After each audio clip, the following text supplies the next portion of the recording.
നിലമ്പൂർ നിയമസഭാ ഉപതെരഞ്ഞെടുപ്പിന് ഇനി 3 നാൾ. പ്രചാരണം ശക്തമാക്കി പ്രധാന മുന്നണികൾ. പ്രതികൂല കാലാവസ്ഥ പ്രചാരണത്തിന് വെല്ലുവിളിയാകുന്നു. വോട്ടിംഗ് യന്ത്രങ്ങളുടെ കമ്മീഷനിംഗ് പൂർത്തിയായി. പ്രചാരണം അവസാനഘട്ടമെത്തിയതോടെ പ്രധാന മുന്നണികളെല്ലാം വോട്ടുറപ്പിക്കാനുള്ള ഓട്ടത്തിലാണ്. NDAയും LDFിന്റെയും UDFിന്റെയും പ്രധാന നേതാക്കളെല്ലാം മണ്ഡലത്തിൽ പ്രചാരണവുമായി സജീവം. ഒപ്പം കളം പിടിക്കാൻ PV അൻവറും രംഗത്തുണ്ട്.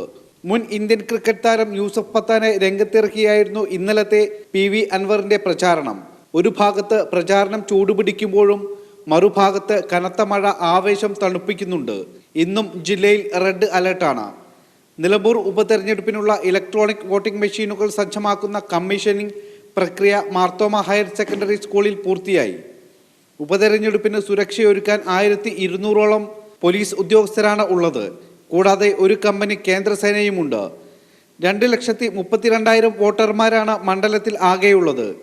1,13,613 പുരുഷന്മാരും 1,18,760 വനിതാ വോട്ടർമാരും മണ്ഡലത്തിലുണ്ട്.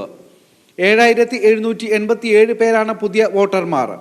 ആകെ 263 പോളിംഗ് സ്റ്റേഷനുകൾ സജ്ജീകരിച്ചിട്ടുണ്ട്. ജനം, നിലമ്പൂർ.